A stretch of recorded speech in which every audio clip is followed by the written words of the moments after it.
যে এখনো কি বটি দিয়ে চুল কাটিস নাকি। এবার কিন্তু বটি দিয়ে কাটিনি, কাঁচি দিয়ে কেটেছিলাম। ইডেনে আচ্ছা, তোমরা তো মারামারি করা টাইপের মেয়ে। আমি তোমার শর্ট হেয়ার দেখতে পাচ্ছি এবং যেহেতু আমরা সোশ্যাল মিডিয়াতে আছি দেখলাম যে নিজের চুল নিজেই কেটে ফেলেছো। মানে এটা কেন? অনেক আগে থেকেই নাকি তোমার এই প্র্যাকটিস রয়েছে যে বটি দিয়ে তুমি চুল কেটে ফেলো? সব সময়। আমি যে আমার ইডেনে পড়েছি তো আমার ভালো লাগে, ইচ্ছা করে। বটি দিয়ে কি করে কাটো? মানে শোনো, আমি তোমাকে গল্প বলি। মানুষ আমরা এক একটা মানুষ এক এক রকম শান্তা। আমি আমার মতো, এবং আমি খুব খুশি নিজেকে নিয়ে। এর চাইতে খুশি আর হতেই পারে না। আমার ফ্যামিলি সবাই খুব খুশি আমাকে নিয়ে। আমার নিজেকে বদলানোর এক ফোঁটা কোনো ইচ্ছে নেই। আমি যতদিন বেঁচে আছি আমি এমনই থাকবো, এবং আমার পরিবারের সবাই এটাই চায় তুমি যতদিন বেঁচে আছো সুস্থ আছো এমনই থাকো। আমি ইডেনে পড়ি, আমার বান্ধবী পার্সোনাতে গিয়ে চুল কেটে এসেছে। তো ওর চুল কাটা দেখে আমার খুব পছন্দ হয়েছে, ফলে থাকি আমি তখন। তো ওর এত পছন্দ হয়েছে যে আমি তখনই কাটবো। আমার সেই বান্ধবীর নাম লাবণী, সব আমার সাথে ফেসবুকে আছে। তো আমার আরেক বান্ধবী সাবিনা বললো তুই এখন কালকে যায় কাটিস না, আমার তো এত সুন্দর হয়েছে ওটা, আমি এখনই কাটবো। সারা হল রুমে আমরা প্রায় 400 জন থাকি, কারো কাছে কাঁচি নাই।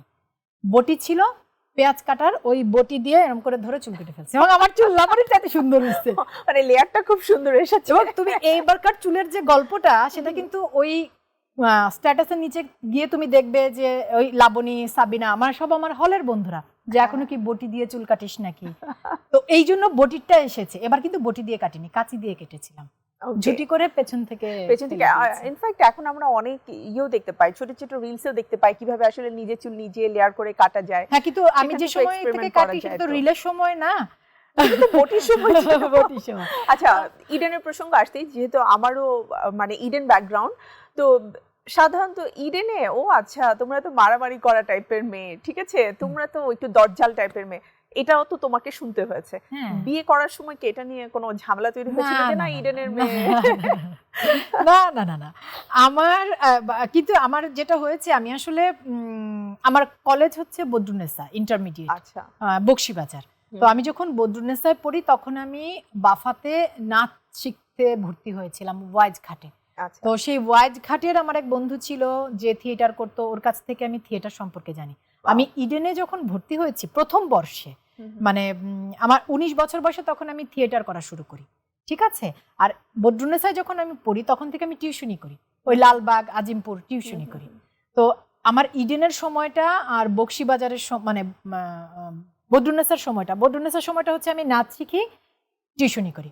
আর ইডেনের সময়টা হচ্ছে আমি থিয়েটার করি, টিউশনি করি। আমার আর অন্য কিছু করার সময় নেই। পুরাতন ঢাকার খাবার নিশ্চয়ই খুব এনজয় করতে। হ্যাঁ, নীরবের খাবার, জায়গাটার কথা বললে। তারপর নীলক্ষেতের, যেহেতু ইডেন, তেহারি বইয়ের দোকানের যে প্লাস্টিকের লাল ঝুড়িতে, এখনো ভুলতে পারি। আমার কাছে এখন পর্যন্ত ঢাকা শহরের খাওয়া সবচেয়ে মজার খাবার হচ্ছে নীলক্ষেতের তেহারি, আর ওই যে লাল প্লাস্টিকের ঝুড়িতে পেঁয়াজ মরিচ রেখে দিত, আর তেহারি ঘরের।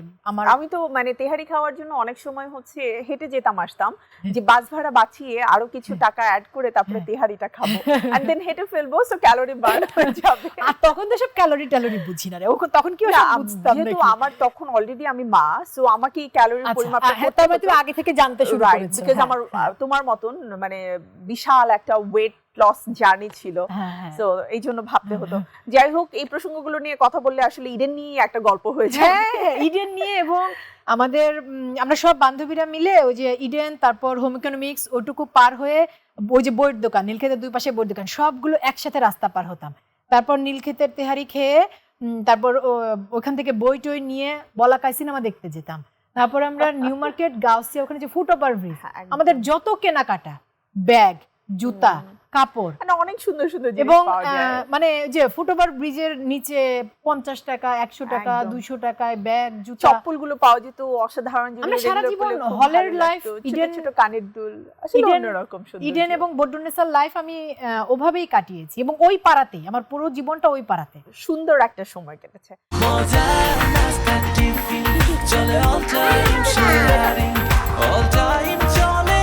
টিফিন টাইমে মজাদার আয়োজন মানে অল টাইম ব্রেড।